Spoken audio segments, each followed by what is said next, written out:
Hello and welcome to this session called The Restorative Impact of Perceived Open Space with our speaker, Rebecca Clemens. I want to thank our sponsors for supporting the conference, especially SKG and Knoll, who are sponsors of this particular session. And now, Rebecca, I will turn it over to you. Hi, welcome everybody. It's a pleasure to be here with you today. I hope you're enjoying the conference so far and grab some fun tidbits of information through your other classes. I am looking forward to sharing this presentation with you today. Our course is called The Restorative Impact of Perceived Open Space. So we're going to be delving into the world of illusions, perception, how our brain works, a little bit about how we can move through a space and how it affects us. So I hope you are excited about this course as I am sharing it with you. As she mentioned, my name is Rebecca Clemens. I am a representative of Sky Factory. We are a small fine art and technology company based in Fairfield, Iowa. So I am joining you today from inside our mobile showroom, which is usually out on the road all over the United States and Canada, but with the current situation, it's parked at the factory in Fairfield, Iowa. And so this gives me the opportunity to meet with you virtually. So thanks so much for joining us today. I want to tell you a little bit about how we can create a perceived open space. All right. So this is an AIA approved course, and the organization will be reporting your credits for you, so you don't have to worry about that. If you are a member of IDCEC, this also is approved for their credit, as well as Green Building Council. So if you're a lead professional, feel free to report credits for this course as well. Here's the number that you will need for self-reporting.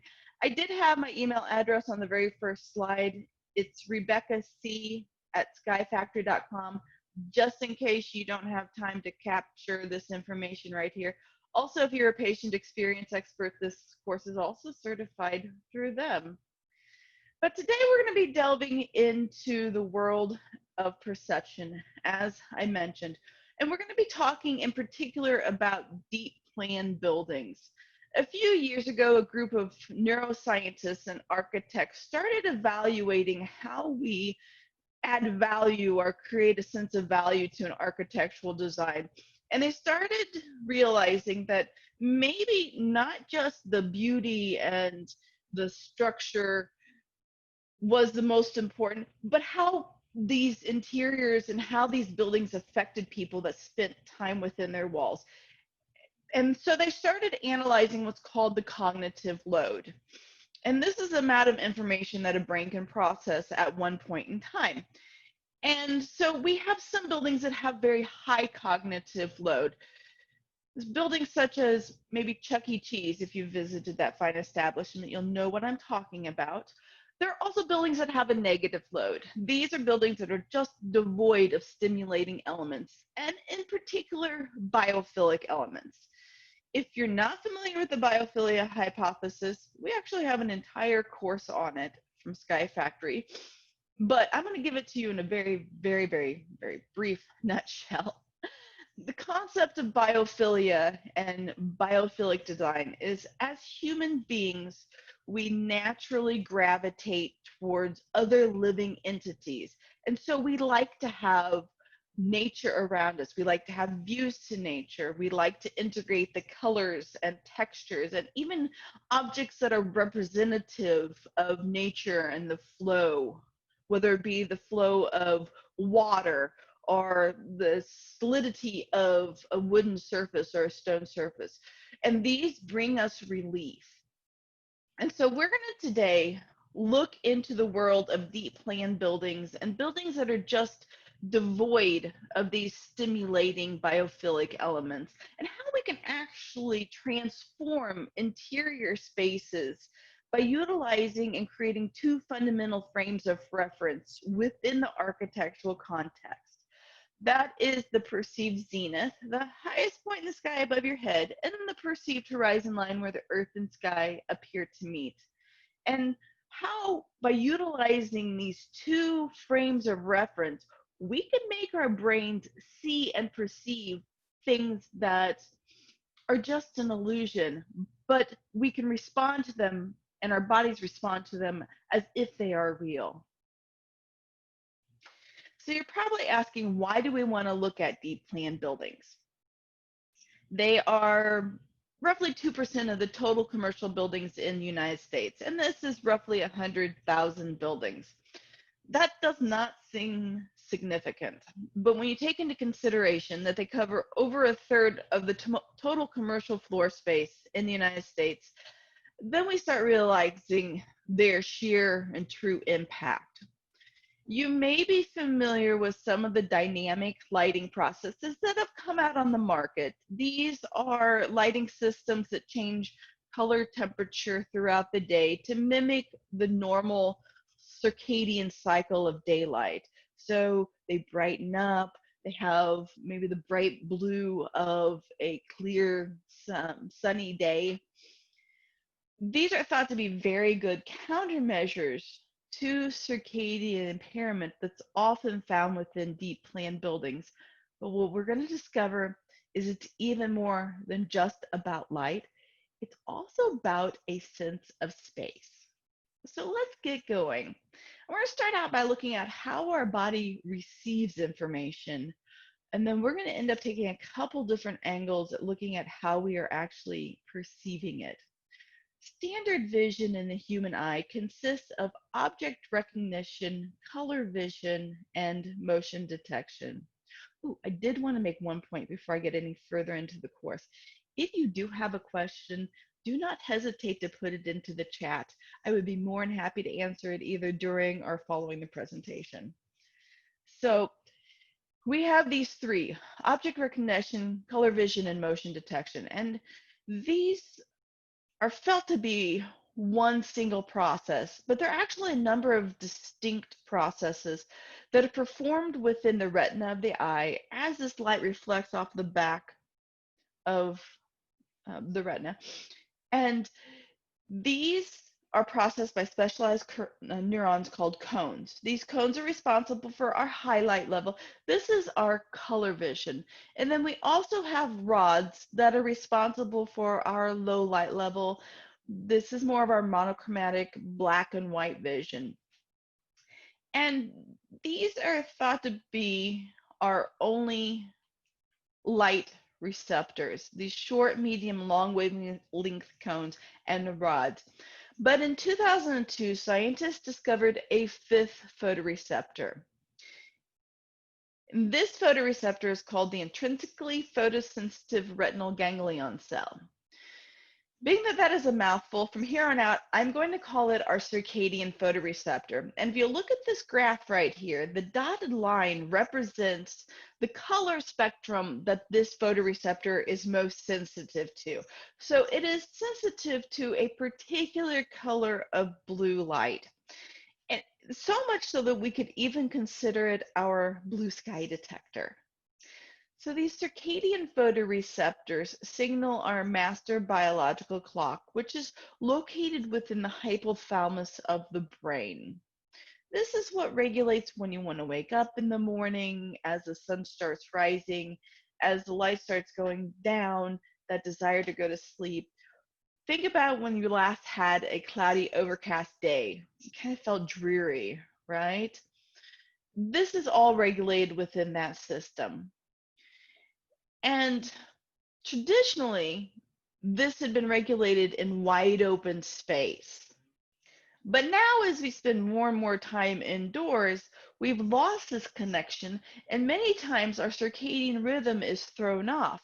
So it really begets the question of how will our master biological clock function in the absence of a visual connection to a natural exterior space, or even a representative of this space. In other words, if you take the color temperature and light intensity of a blue sky and daylight, out of context, out of a frame of reference that makes sense to our bodies, will we still respond the same way? So far, these circadian photoreceptors are only thought to be responsive to the overall change in light intensity and do not really have a strong connection to our vision formation. But some more recent studies have discovered that how the light is distributed actually does affect the circadian phase resetting.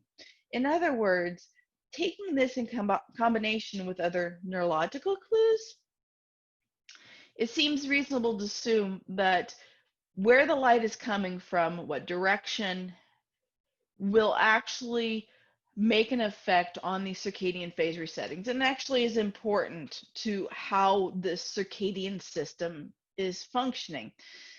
After all, if you really think about it, the sun beams down daylight within the context of a blue canopy, which is by nature spatial. Now, when we take this integrated view of our brain's neural connections and synaptic inputs, to love big words, these are those wirings and firings that we have within the brain. So every time that you have a thought, it has a pathway that it takes. And the more times that you have a thought, the stronger this electric connection is within those pathways. So it actually, scientists have noted that other psychological key observations note that our attention, memory, and planning actually share the same neural infrastructure, what they call wetware, as we use to move through a twisting and turning landscape. So while we're years away from fully understanding how these circadian photoreceptors work, their interconnectedness with the rest of our vision leads us to believe that a more holistic approach to the design process is important. In other words, it's been established that environmental context does shape our perception, and we will go a little bit deeper into that later on in the course. Studies have also found that viewing the same object under different circumstances influences the strength of this visual signal. And that's why using a circadian light to create this circadian effect, remember that change in light intensity and color temperature, within an enclosed interior very well may trigger alertness. But here's the catch. It could also have a negative effect on individuals, particularly if the source of the circadian light cannot be connected to a familiar biophilic source, nature source, that provides a recognizable frame of reference like the sky so naturally does. So while the impact of these man-made circadian lighting systems are under study, I simply want to point out that light triggers a sense of space in the environment that cues our perception in ways just as fundamental and meaningful as that circadian impact of light itself. All right, I hope everybody's hanging in there with me. I'm telling you, there's lots of information, but this is fun stuff. Leading researcher Mariana Figueroa, who's a program director at the Rensselaer Polytechnic's Lighting Research Center, has noted that our vision relies on our understanding of our environment and our perception of it, while our circadian system is more responsive to the overall change in light intensity. Oh, but catch this, particularly light from above the line of vision, which actually reinforces that concept of it being a blue sky detector. If we take a little bit different approach to this, we may discover that our hardwired blue sky detection system isn't limited just to our eyesight and our retinas, but it could also be utilizing those brain maps that are created by our visual system to establish a spatial correspondence between the environment and perception. So these brain maps are very, very important to understand. Every time that you experience a situation, you have a certain pathway that the electrical firing occurs within your brain. Every time you experience it, you reinforce that firing. That's the reason why they say that individuals may experience, maybe when they're studying for classes, college exams, they experience the information once. If it's not revisited within 24 hours, it starts disappearing from their memory. And the more times that they review it and come back to it, the more solid this pathway becomes within the brain. So as we move through space, we also lay down these brain maps.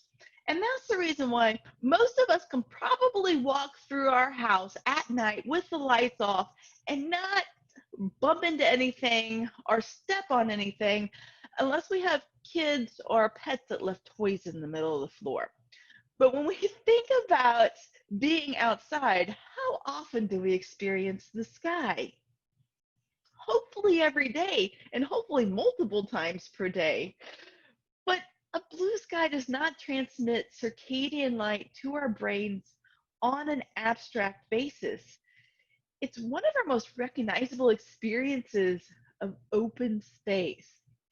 So perhaps in addition to mimicking these circadian changes of light within enclosed interiors, then another equally important component is that spatial context in which the light is transmitted. Now we know that we're not always going to be able to get a connection or view to the sky.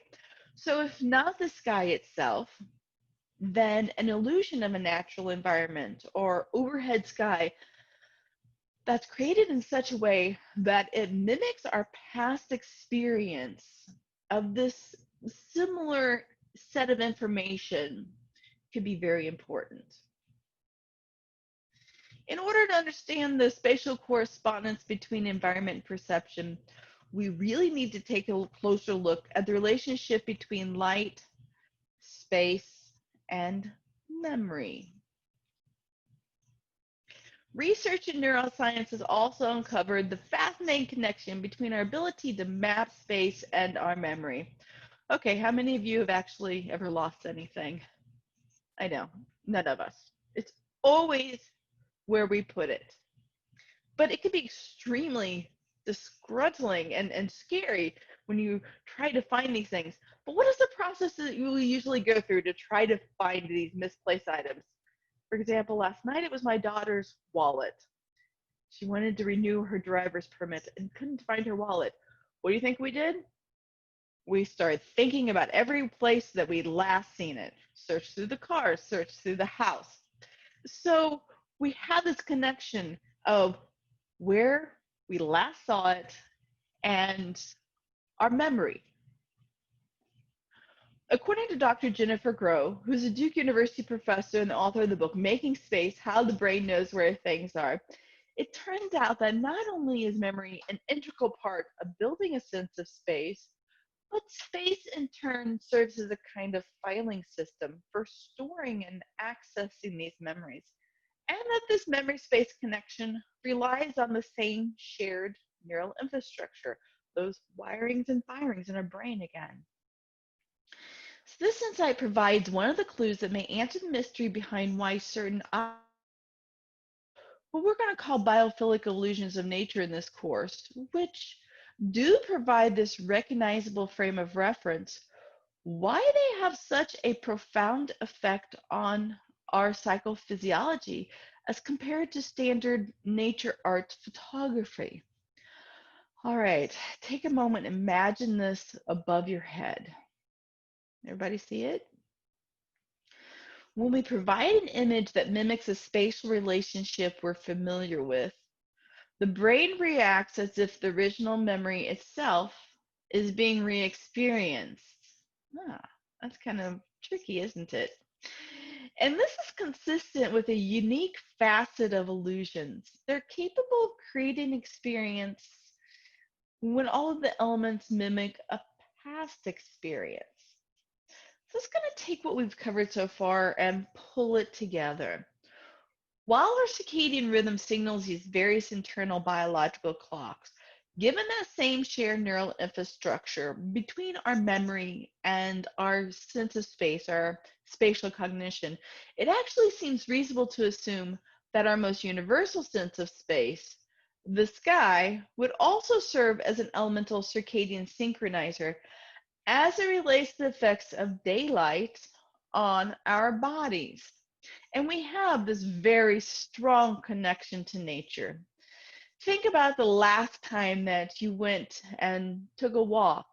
Maybe it was just down the street, or you maybe got the opportunity to go camping or hiking or to a beach. Think about the diversity, the multi-sensory information, the colors, the textures, the diversity of the leaves, the animals moving in and out of these spaces, a multitude of information that our body is receiving, but it doesn't stress us out. So what's up with that? It actually allows us to relax and calm down and even have clearer and more thorough thinking.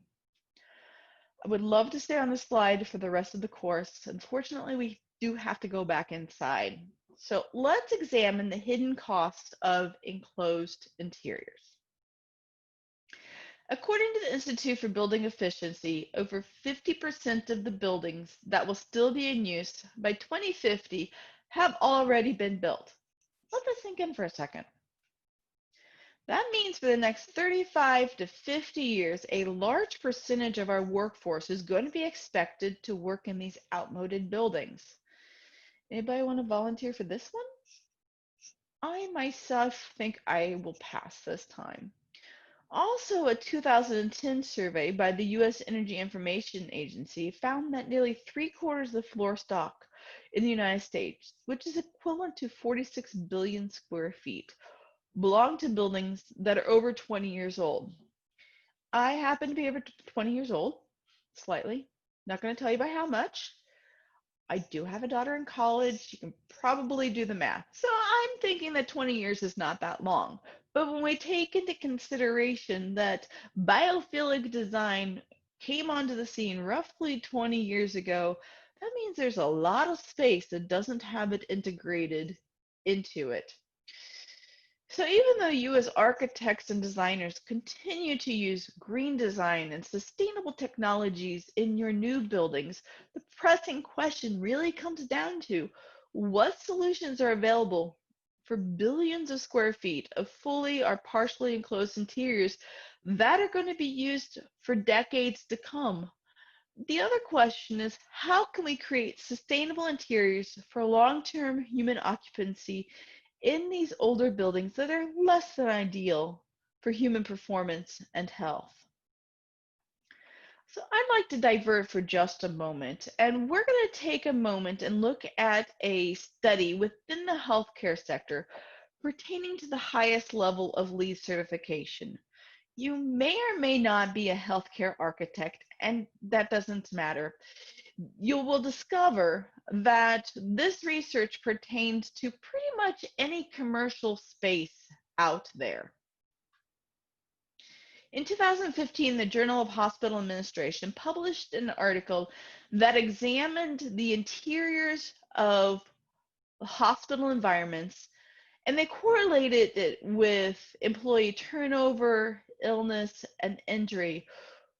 What they discovered is that the employee's perception of this interior space actually did affect how they performed at work, their sense of well-being, their desire to come to work, and that even the LEED Platinum building was deficient as far as the employees were concerned.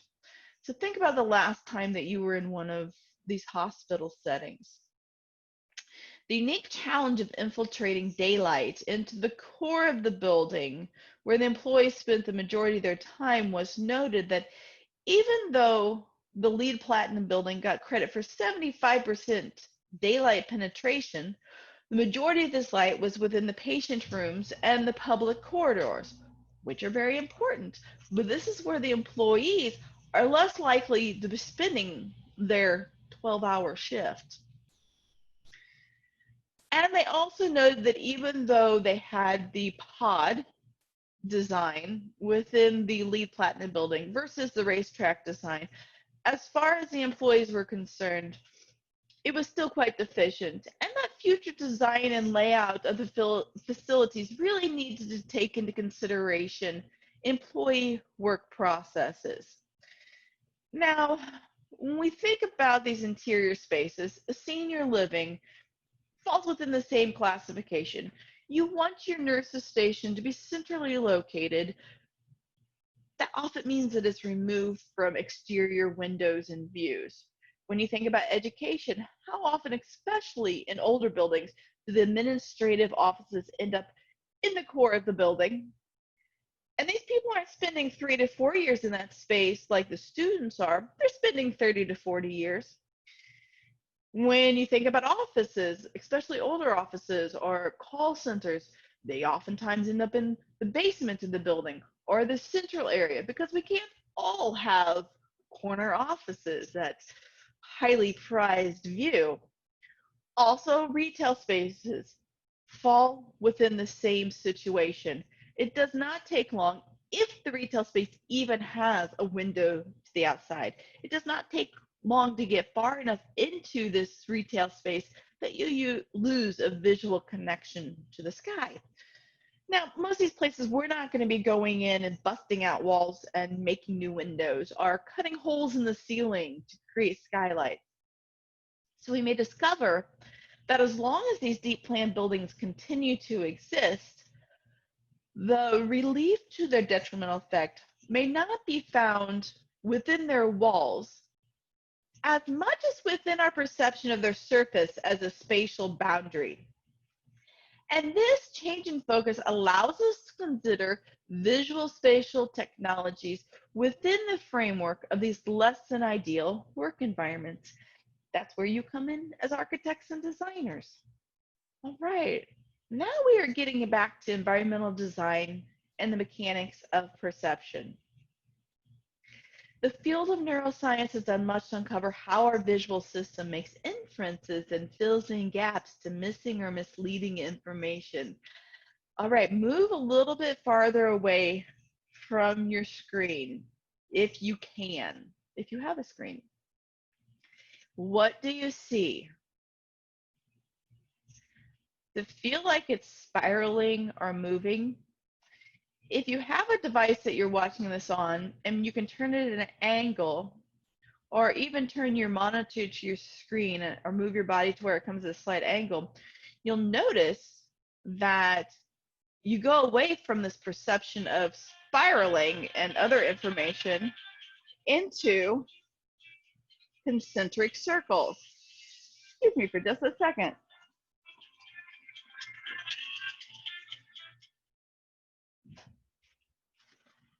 All right, that was a new one for me. Let's go back again to this spiral. Just how these squares are laid out within this space gives you the sensation that it's moving and interlocking, but it is just concentric circles.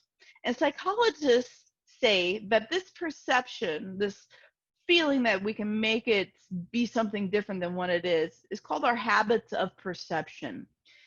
There are two neuroscientists that wrote the book Sleights of Mind, Stephen Macknick and Susanna Martina Conde.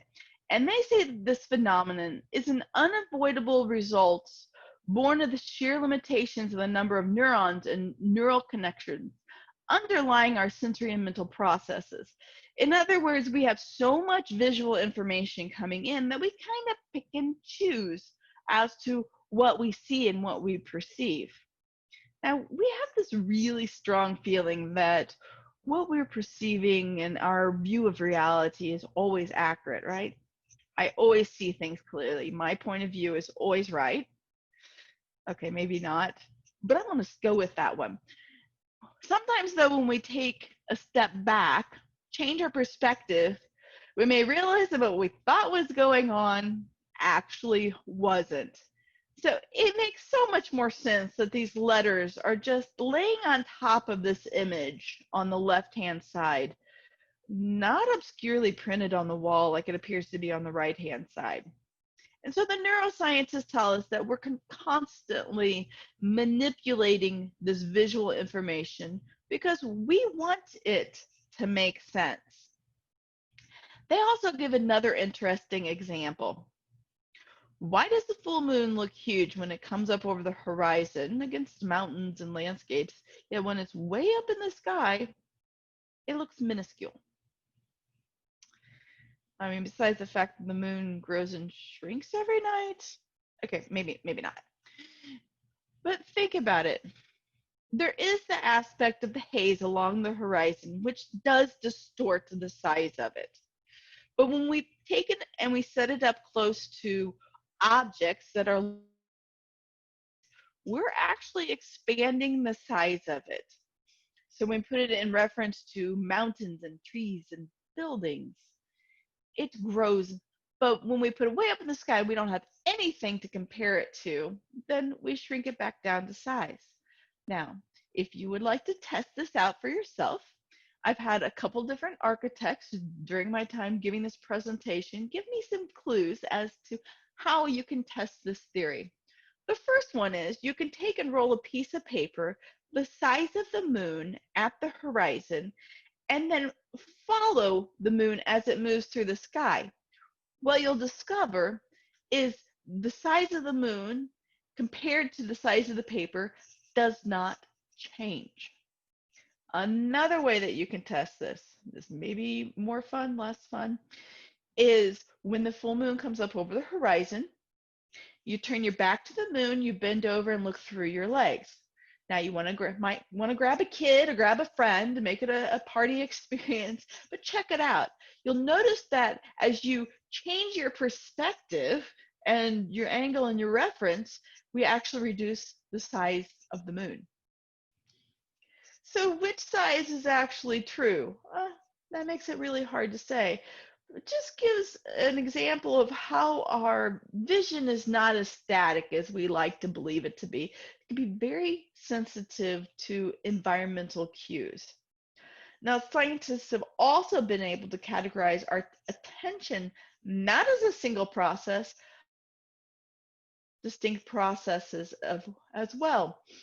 And of importance to environmental design and the mechanics and how we perceive our given space is what we call our spotlight of attention. This is our ability to really bear down and focus in on one space or one object.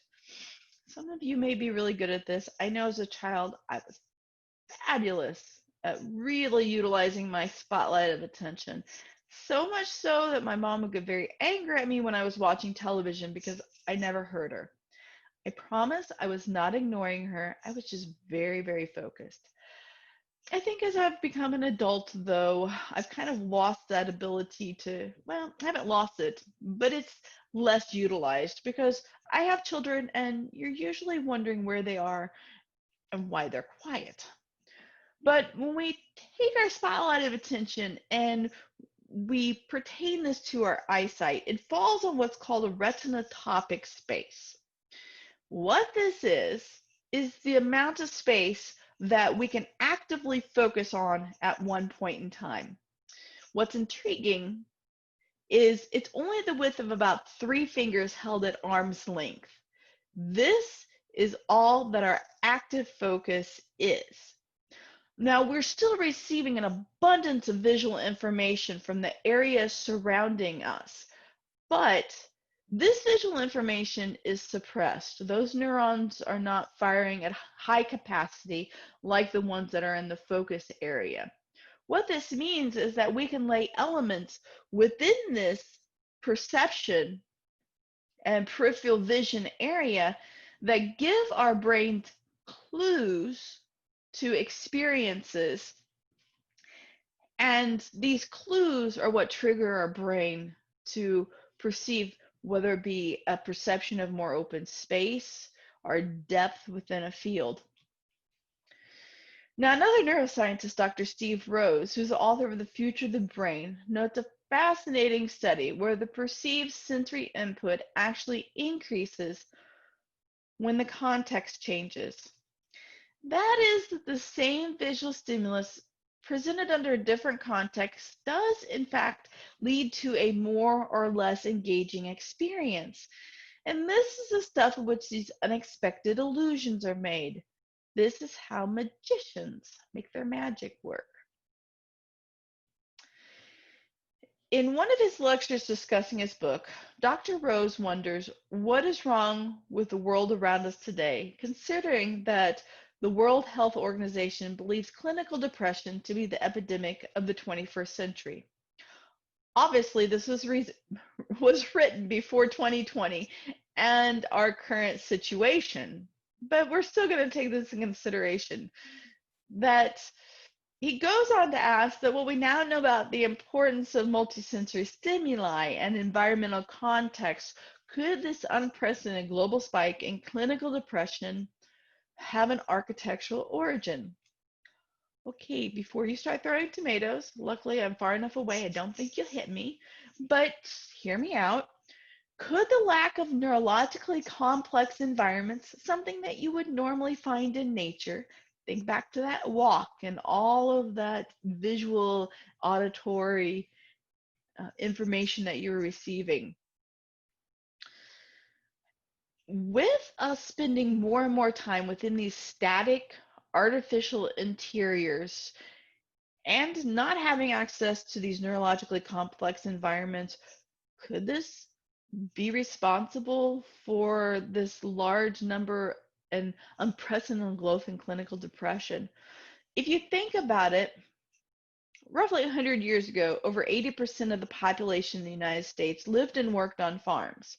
Now it's maybe 1, 2%. As a society, we are not engaging with nature as often as we used to. And we spent billions of years of our bodies developing within these wide open spaces. And then we take and put ourselves into these cubicles and small spaces and closed off spaces. Could it really be affecting us? It's a valid question. As our population increases, also, we have more and more people moving and living and working within these densely populated metropolitan areas. See, nothing could be further from our biophilic need for open space. The healing canopy of open skies, one of these circadian synchronizers, is this sense of space that really needs to be accounted for within these interior environments if they're going to sustain individuals for a long time within their walls. When our senses are immersed in these natural environments, we actually have a physiological response. Our bodies relax while our minds remain alert. And this is called the relaxation response. If you're not familiar with it, I'm sure you're familiar with its opposite, the fight or flight response. When your adrenaline is pumping, you got to make something happen. What's intriguing is this relaxation response is just as natural as the fight or flight response, but it's the opposite. It's when you feel that you're safe, you don't have to be on alarm, and so your body can relax and recharge. The blood starts moving away from the extremities and back into the central organs of your body. So what we really want to do is stimulate this relaxation response within these interior environments for the people that spend time within their walls. So let's take a moment and let's consider human perception and spatial design. As our eyes are receiving this visual information, our brains are reconstructing the format and the layout. And so with this process, we are not only remembering, but we're putting value on what we see. Now, over the last 30 years, there's been a lot of research done within the healthcare sector pertaining to what is the most conducive healing environment. And that's the reason why we've seen a lot of nature art imagery utilized as a form of positive distraction within these healthcare environments. We've also seen it start to be utilized in other sectors of commercial spaces, whether it be educational or senior living, even retail spaces. What's interesting, though, is that until recently, neither the designers of the nature art imagery nor the researchers involved in documenting its clinical properties had taken into account a more profound phenomenon, what we would call visual illusions. Virtual skylights are such visual illusions. When properly designed, they become very powerful architectural tools, ones that we could consider calling biophilic illusions of nature. And these tools utilize both materials and techniques ranging from art and photography to filmmaking and architecture. Taken together, they become very powerful and unique image technology. And what's fascinating is they have this ability to stimulate our brain in such a way that it triggers our hardwired habits of perception. That thing that made us see the spirals when they were just concentric circles. And they can transport us to somewhere else, a place of restoration and benefit. Now, such a visual design framework really needs to take into account how we process multisensory stimuli. So unlike standard commercial photography, which doesn't really require context, you can have a close-up of a flower or a bird or an unusual angle of trees, and it's still engaging. But when the images are being created for these visual illusions, they need to take into consideration the architectural context of the space. In other words, if it's something on the ceiling, it needs to be something you would normally see when you look straight up. Not rose gardens or waterfalls, people. That's slightly disorienting.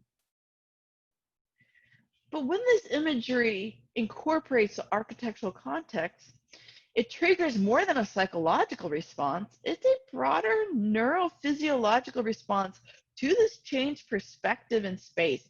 People start having a sensation of openness. What does this openness create? It creates a sense of relaxation. And so as people are feeling and sensing this expanded space, we realize that it has extreme therapeutic benefits.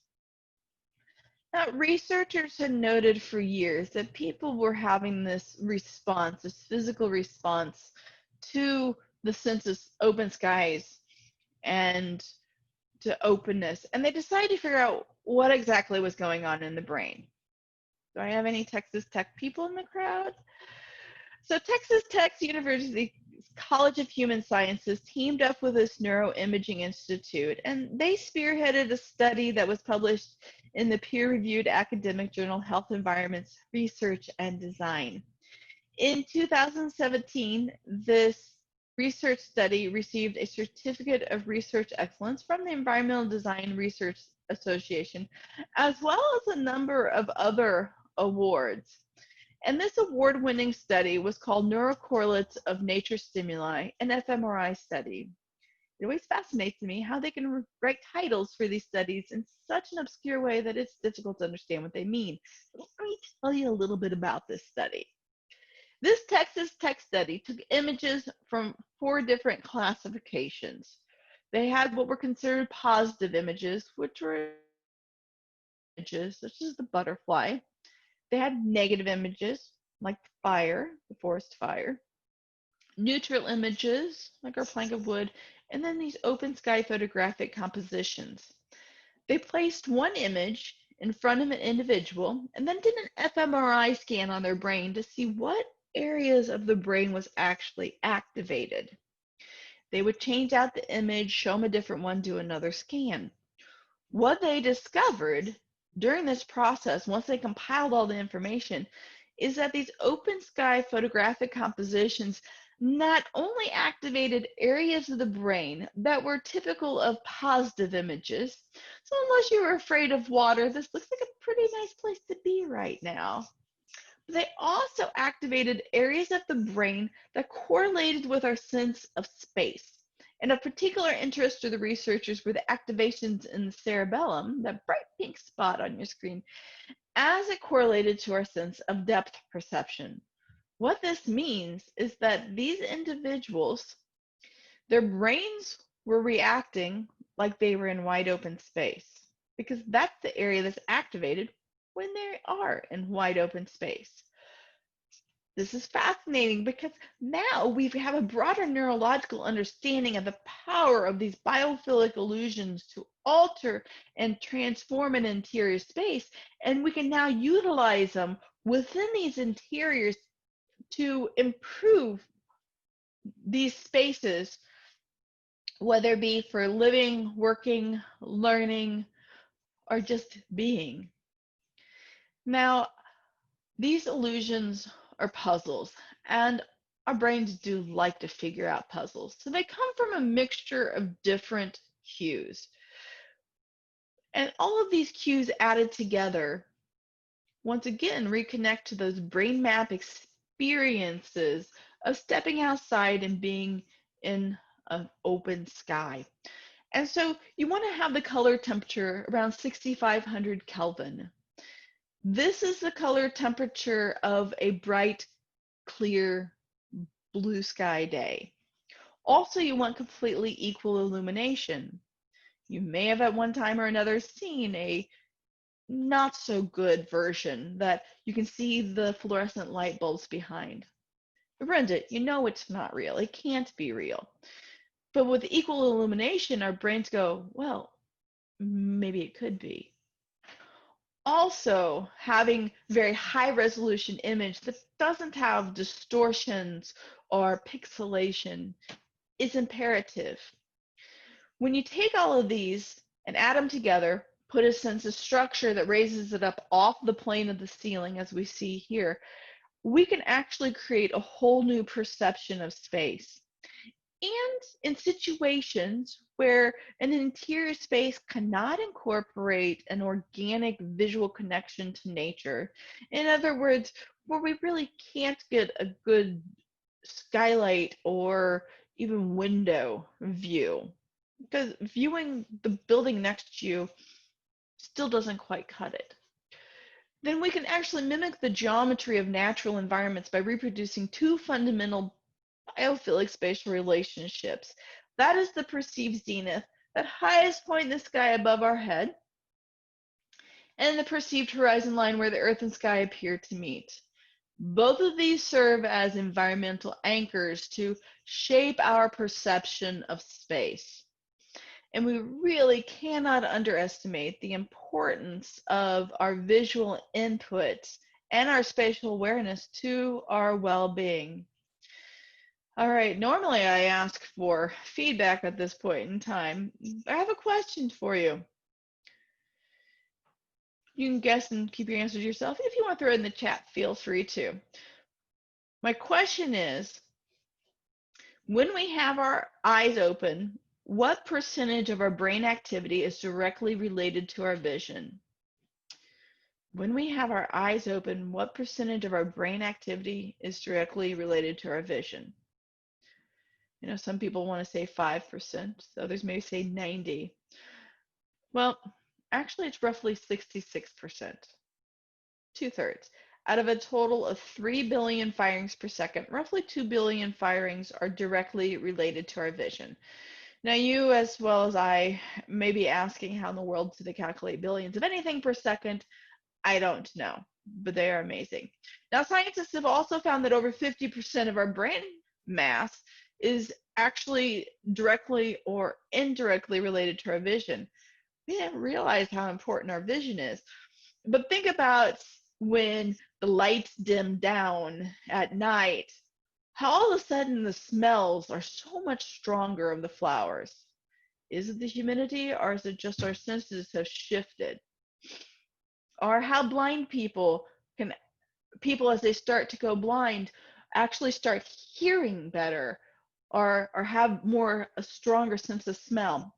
So as we move through our space, both our frontal and our peripheral vision map out the space that we're occupying. Okay, but it's even more than just a mechanical interaction, a mechanical function when we are interacting in space. Environmental psychologist Alton DeLong and Joel Luber have suggested a very strong correlation between the space that surrounds us and the passage of time.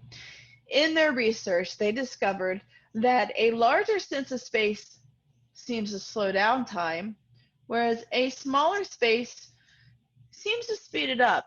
And this reveals a very interesting dynamic. When we feel space and hence time to be abundant, then we find it easier to think and reflect and even weigh matters of moral or strategic value in a clearer manner. In other words, space influences the quality and depth of thought. When we feel that our body, our entrained measure of scale, to be small compared to the space that surrounds us, we have the sensation that time slows down. And this clinical observation echoes the scale and proportions found in views to nature that offer prospect and refuge. Now, you may not be familiar with this, but the concept of prospect and refuge kind of goes back to our hunter-gatherer days, a little bit further back than last weekend at the farmer's market. But it's when we wanted to be in a small, secluded spot with a great view of everything around us. We wanted to see if the storm was coming. We wanted to see if the hordes of animals were coming. But, even today, think about maybe the last time that you got to take a vacation. If we're going to go to Cancun or maybe the Grand Canyon, are you going to pay more for the hotel room on the side of the hotel that's got the view? In other words, the view of the beach or the canyon, or are you going to pay more for the street side? Street side, because everybody wants to watch the street vendors. Okay, maybe not. Okay, or if you're going to take a cruise. I do hope that we do get to be able to go and travel again soon, and be safe. But on a cruise ship, are you going to pay more for the cabins up at the top that have windows, or the ones down in the gut of the boat where I normally buy my tickets? Correct. I am economical. I do not use the C word, but I at least take my kids on vacation. So the point of it is, we are usually willing to pay the extra money for the space with a view. Otherwise, there'd be no need to create the penthouse. Now, some neuroscientists like Dr. Jennifer Gross speculate that our abstract thought is intimately linked to our spatial cognition, and the way that we map out our sense of space may also be responsible for the nature of human thought itself. Okay, so that's one you can chew on for the rest of the day. In her book, Making Space, How the Brain Knows Where Things Are, Dr. Groh asserts that much of the information stored in our memory system is intrinsically spatial. We find things by remembering where to look. My daughter actually realized that she'd left her wallet in another car, her sister's car. And many of the brain's sensory and motor regions also exhibit memory-related activity. Now, she goes on to remark that our brain seems to play a role in unlocking our memories based on our imagined perspective of a scene. And she gives this fascinating 1978 study done by 2 Italian researchers. I wonder if any of you are familiar with this location. You may not. It's on my bucket list. I haven't made it there yet. Once again, travel bans not being real conducive to making that happen. But if you were Italian, you'd be familiar with this setting. And so these 2 Italian researchers, Eduardo Biasacci and Claudia Luzzati, took individuals who had damage to one hemisphere of their brain. And they wanted to test how well they could recall familiar settings. So they asked these patients to imagine themselves standing at the foot of the famous Piazza del Duomo in Milan, and to name as many landmarks as they could around the square. The patients had trouble naming the landmarks on the side of the square that corresponded with that impaired region of their brain. They could not recall the Galleria, which is one of the most important landmarks on that side of the square. For somebody in the United States, it'd be like forgetting the Statue of Liberty on Ellis Island. Now, the fascinating discovery came when the researchers asked the patients to imagine themselves standing on the opposite side of the square, facing the opposite direction. They were asked to switch their mental perspective. Now, remember, they didn't have this nice visual in front of them. They were actually doing this all in their mind. Now, if you've been to Milan, this may look much more familiar than the other angle. So this change in vantage points, even though it was only imagined, actually allowed these patients to recall the landmarks from the opposite side of the square. So the memories were there all along. It's just that conscious access to these memories was only a matter of recreating the proper spatial reference frame within the mind's eye of the patients. Okay, this is fascinating. What does it have to do with us? Thanks for asking. In similar fashion, when we create visual stimuli in enclosed interiors with this proper spatial reference frame, a design element unique to these biophilic illusions of nature, we actually reestablished a neural connection to our past experience of looking up at the sky, utilizing those brain maps that we've created from every time that we've stepped outside and experienced the sky. And even though the environmental context is virtual or simulated, we still have this profound sensitivity to it because we like to connect our current experience with past experiences. We like to make these connections of, I've seen this, I've done this, I know this. It's just like a baseball player creating, or a martial artist creating what we call muscle memory by reproducing the same movements over and over again. And so we have this sensitivity and we want to make these connections. And this may explain how these simulated and isolated images within an enclosed interior can trigger the relaxation response just as easily as the real sky itself can. Some other studies have shown that mentally picturing an object also elicits activity in the brain, and the amount of activity corresponds to the size of the object being imagined. What that means is that you could take a small, we'll say 1 by 1 square of sky, and when you view it, you're not connected just with that small section of sky, but it actually connects you with the vastness and relief of the entire sky. Now, when we take all of this information and pull it together, it gives us such a clear and broad understanding of how nature has helped our brains develop over time, and why now, as we've moved to these more isolated and disconnected spaces, this reconnection with nature is more important now more than ever for our health and our well-being. So in the case of interior spaces, we can actually extend the interior zenith, and utilizing a multisensory image that passes through the plane of the ceiling, we can actually create a perceived zenith beyond the plane of the ceiling. Not only does this provide visual information, but it also engages our vestibular system, which reinforces this new change perspective on space. One of the key elements with creating these visual illusions is that you want to keep elements within that image that are at different depths, such as the trees versus the clouds. Think about when you look up at the sky. If you're focusing on the trees, the clouds go out of focus. But when you focus on the clouds, the trees go out of focus. So having both of these elements in full, crisp, clear form within the image helps to create even more of an illusion of realism. And then when we take and combine these environmental cues and we tie them into the architectural context, we can even make a ceiling feel transparent to the eyes and awareness of an observer.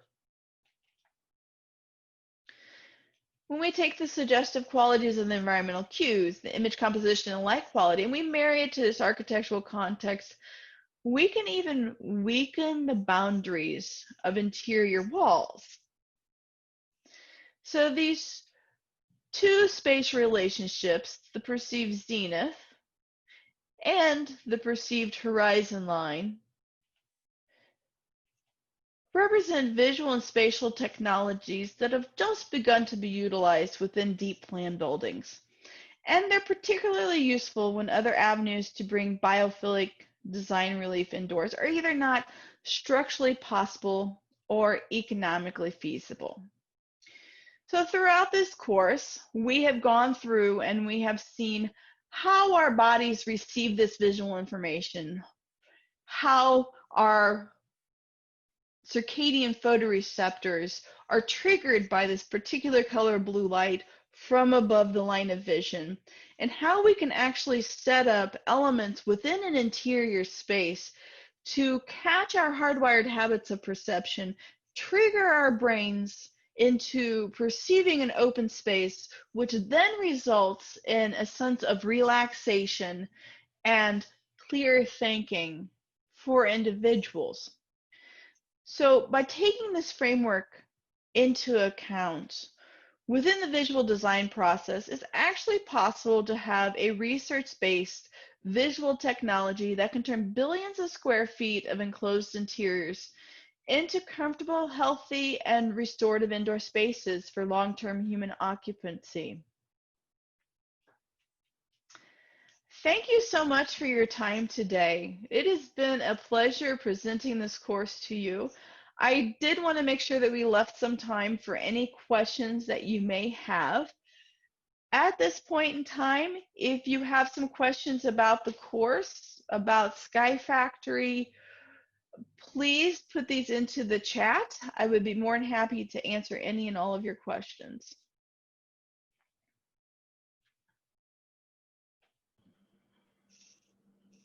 Rebecca, it looks like there are 2 questions in the Q&A. Okay. Do I have access to that? You should.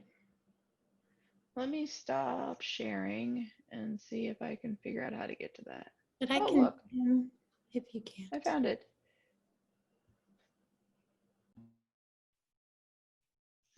Is the Grand Canal at the Venetian considered a successful biophilic illusion, or is it just cheesy? Can it be both? Well, that's a really good question. You know, you can experience it, and I think it all comes down to personal perspective on that one. It could definitely be both. Are the projected images static or dynamic? Actually, both. What I showed you, the majority of the images that were Sky Factory images within this presentation are static. And I oftentimes get the question that if they are static, do they stop working? And so I do want to address that before anybody else comes up with that question. What happens is when they are within the peripheral vision, they lay in cues for our brains. When you're directly interacting with them, when you see a static image, you realize intellectually that it is a static image most of the time, especially if you experience it day after day. But physiologically, your brain is not trying to figure that part out. It's laying in the cues of the circadian light within a frame of reference that makes sense to our bodies, and that's where it becomes effective and functional. But there are both dynamic lighting options as well as static options. Ingrid, would it be acceptable for me to show them some images of how our products work? I think that would be okay, Rebecca. Okay. So the Sky Factory products are a full lighting system. It comes with LED lighting. It's rated for over 60,000 hours.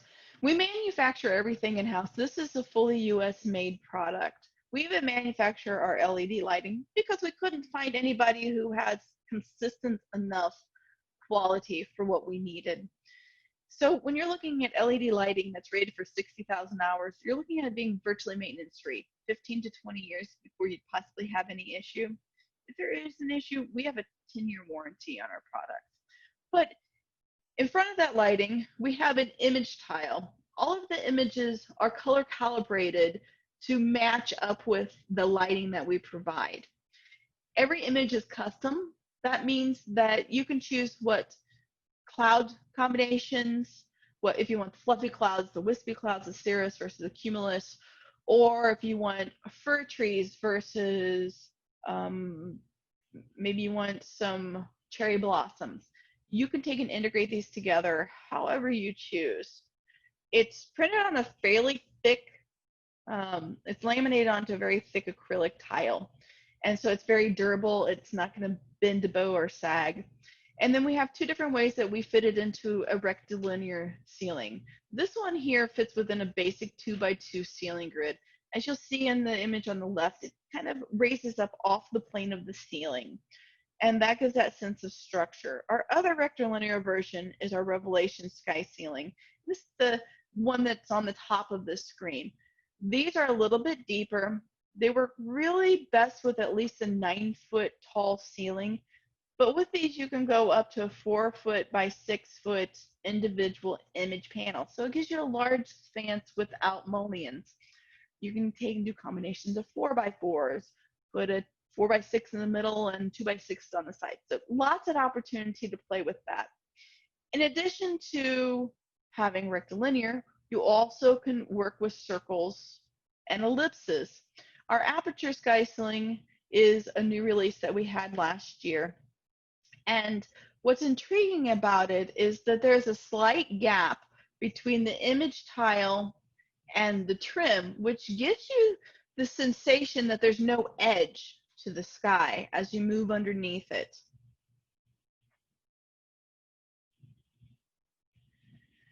And you feel like you're looking through a portal into a larger sky. This has various size options from 3-foot circles up to 5-foot circles and 4x6 and 5x8 ellipses. Now, if you're dealing in a commercial space that has vaulted ceilings or exposed ceilings, we've also integrated our lighting system into Armstrong's Axiom circles. And so this gives you an option to drop down that ceiling and create kind of an oasis within the space. They've been utilized within school systems like this commons area, as well as office spaces and retail spaces. You have no limits to your creativity. We specialize in custom shapes, circles, and ellipses. We've had kidney-shaped designs, ones that look like eyeballs, shapes that look like rivers undulating down the ceiling. So some really neat and fun designs. Also, if you're looking at integrating circadian lighting into this, so this is our Iris, and this is a soon-to-be released product that integrates the color temperature change and the light intensity change, and also a random light intensity shift throughout the day. These are integrated into the static ceilings, but it changes them throughout the day to mimic what should be going on outside. This is location specific. We plug in the latitude, longitude, day and time of the year of your location when it's installed. And from there on out, the computer regulates how long the day is, when the sun rises, when the sun goes down. And really helps with stimulating that rhythm. I've got another question. Let me grab that one. So even if our brain tells us this cannot be real, if the color temper and the image are realistic enough, our bodies still have a positive response. Andrea, that is correct. That's what the research study at Texas Tech showed us, is that just seeing an image would activate these areas of the brain and they would trigger that relaxation response. There's also been research that's shown in hospital settings where people have an active interaction with the ceiling that there's a 35% reduction in stress and a 55% reduction in anxiety. So even if you're looking at it and you know that it's static and it's not moving, it still helps people out. But thank you for that. Yes, thank you for that question. You also notice our luminous virtual windows within the space. So these are window scenes. Oftentimes we have customers put them in multiples, 2, 3, 4. We have hundreds of different scenes you can choose from. We customize them to the space that you're, the scene and how you're going to be spacing them out. They come with trim, they come with lighting. Let's say that you have a custom from maybe a park nearby. If we do not have that photo within our collection, we can actually send our photographers out to take that picture. And then the question that we had earlier about static versus dynamic. Our line of dynamic scenes were all taken with a Red X camera. This is the same type of cinematography camera they use in Hollywood to get those amazing landscapes. You might have seen them in like a Spider-Man. And so we have long format, real-time, unedited nature scenes. This is our E-scape. This comes with sound. It's a full plug-and-play system. So you have hour-long scenes of nature, including the audio that was captured at the same moment as the scene. Comes with trim options, comes with a speaker, a wall control panel, and 8 hours worth of video. So individuals can choose 6 to 8 different scenes that they will own.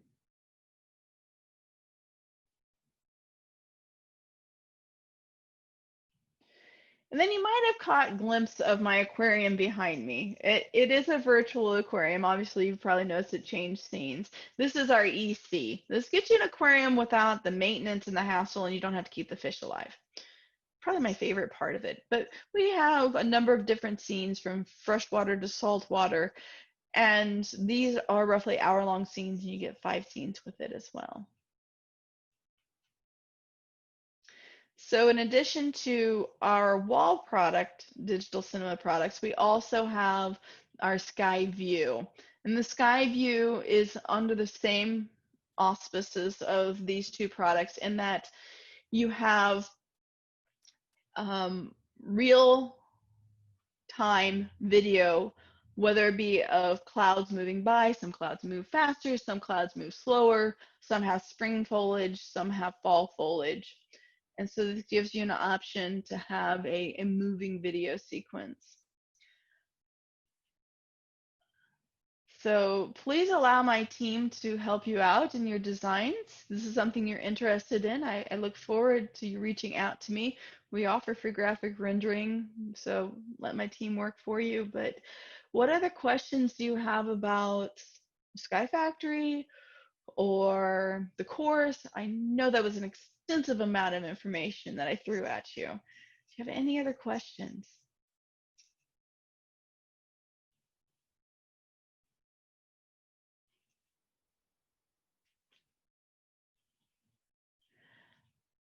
All right.